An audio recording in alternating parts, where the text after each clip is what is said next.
পাকিস্তান এবং আফগান তালিবান নিয়ে যে উত্তেজনা চরমে উঠেছে তা সমাধানের জন্য এবার সরাসরি পাকিস্তানের পক্ষ থেকে ডোনাল্ড ট্রাম্পকে আমন্ত্রণ করা হলো। পাকিস্তান আমন্ত্রণ জানিয়েছেন মার্কিন প্রেসিডেন্ট ডোনাল্ড ট্রাম্পকে, যাতে তিনি আফগানিস্তানের তালিবান শাসকদের সঙ্গে শান্তি ফেরানোর আলোচনা করতে মধ্যস্থতা করেন।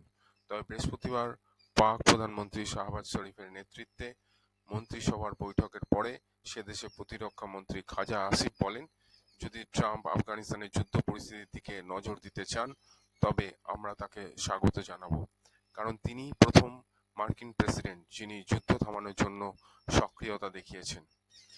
পাকিস্তানের প্রধানমন্ত্রী আরও বলেন যে গত ২০ বছরে মার্কিন প্রেসিডেন্টরা সাধারণত যুদ্ধকে উস্কে দিয়েছেন এবং যুদ্ধে জড়িয়েছেন, তবে এই ক্ষেত্রে ট্রাম্প ব্যতিক্রম।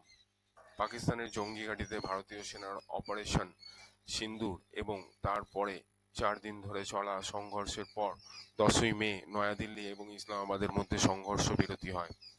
গত ৫ মাসে বেশ কয়েকবার ট্রাম্প দাবি করেছেন যে তার মধ্যস্থতায় দক্ষিণ এশিয়ার ২ পরমাণু শক্তিধর দেশ যুদ্ধবিরতি করেছে। ভারত ট্রাম্পের দাবি অস্বীকার করলেও পাকিস্তানের প্রধানমন্ত্রী শরিফ এবং পাক সেনাপ্রধান ফিল্ড মার্শাল আসিম মুনির ট্রাম্পের কথার সমর্থন করেছেন। এবার ইসলামাবাদ ট্রাম্পকে সরাসরি মধ্যস্থতা করার আমন্ত্রণ জানিয়েছে। পাকিস্তান এবং আফগানিস্তানের মধ্যে সংঘর্ষ বিরতির দ্বিতীয় দিনে বৃহস্পতিবার পাক প্রধানমন্ত্রী শরিফ আফগান তালিবানকে আলোচনায় বসার আহ্বান জানান, যাতে সীমান্তে শান্তি প্রতিষ্ঠা হয়। শরিফ আরও জানান যে ইসলামাবাদ এবং কাবুলের মধ্যে চলমান সংঘর্ষ বন্ধ করার জন্য আফগানিস্তান সরকারকে এবার এগিয়ে আসতে হবে। তিনি বলেন, স্থায়ী যুদ্ধবিরতির জন্য এখন সিদ্ধান্তের ভার আফগান তালিবানের উপর। তার শর্ত অনুযায়ী কাবুলকে তেহরিক-ই-তালিবান পাকিস্তান বা টিটিপি জঙ্গিদের সমর্থন দেওয়া বন্ধ করতে হবে। এদিকে বৃহস্পতিবার ৪৮ ঘন্টার সংঘর্ষ বিরতির দ্বিতীয় দিনে ইসলামাবাদকে লক্ষ্যমাত্রায় রেখেছে আফগানিস্তানের তালিবান সরকার, যার নেতৃত্বে আছেন প্রধানমন্ত্রী হাসান আখুন্দ। তাদের অভিযোগ, বুধবার রাজধানী কাবুলের জনবহুল এলাকায় ড্রোন হামলা চালিয়েছে পাকিস্তান সেনাবাহিনী।